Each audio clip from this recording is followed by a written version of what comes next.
Mom had 3 daughters in a row. The doctor told her that her body couldn't handle another pregnancy. If she got pregnant again, it might be her last chance. To ensure a male child, Mom started frantically searching for folk remedies, old wives' tales, anything that promised a son. She disappeared for 3 days. When she came back, there was something strange flickering in her eyes, a gleam that made my skin crawl. That night, she did something she'd never done before. She gave me and Becky, my middle sister, each a piece of candy. "Girls," she said, her voice unusually soft, "you know how much I want a son. In this town, without a boy, we'll always be nothing. People will always look down on us." Becky blinked those big eyes of hers, too big for her thin, underfed face, and popped the candy straight into her mouth. She looked up at Mom with that eager-to-please expression. "Yes, Mom," she mumbled through the sweetness. "We want a little brother, too." The candy sat in my palm. Something told me not to eat it. I swallowed hard and nodded seriously. "Mom, I know you'll have a son." Mom looked at me with approval. I fell asleep in a haze. The next morning, I woke to the news that Becky had drowned in the creek while playing. I was devastated, but Mom was eerily calm. She brought home something fashionable for a small town like ours, a cremation urn, except the urn was empty. Then Mom handed me a canister labeled formula and told me to mix her a cup every day until my brother was born. Ever since Mom started drinking that formula,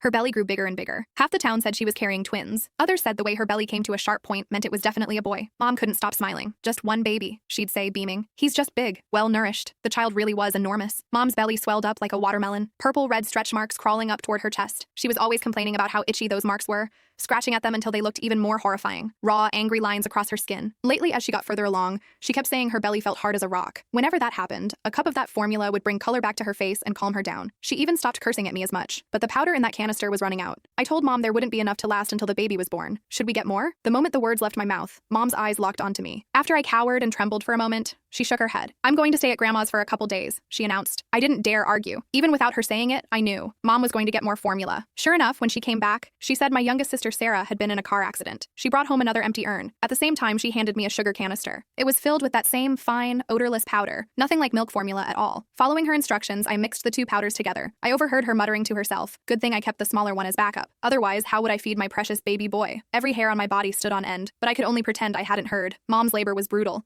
The baby was too big, but she insisted on a natural birth. Better for the child, she said. They had to cut her to get him out. I watched the blood drip, drip, drip onto the floor. The baby was indeed a boy. He weighed 12 pounds, fat and plump, not like a newborn at all, more like he'd already been fattened up for months. The moment my brother was born, our old black dog outside started barking at the house like crazy. The midwife said it was the black dog announcing good fortune. She rattled off all kinds of auspicious sayings. Mom's grin stretched from ear to ear as she nursed the baby. That dog barked all night long. Nobody in the house could sleep. Late that night, I snuck over to the window to look. The dog was tied up far from the house, but it was facing Mom's room, whimpering every now and then like it was heartbroken. My brother didn't cry, didn't fuss. He'd eat and sleep, that's it. Dad and Mom kept saying he was their lucky star, their good boy. Not like us girls. We came into the world to collect debts, screaming our heads off from day one. Mom's belly deflated like a punctured balloon after my brother came out, but it looked wrong, like there was still something in there. Click the link in my bio to get the full story for free.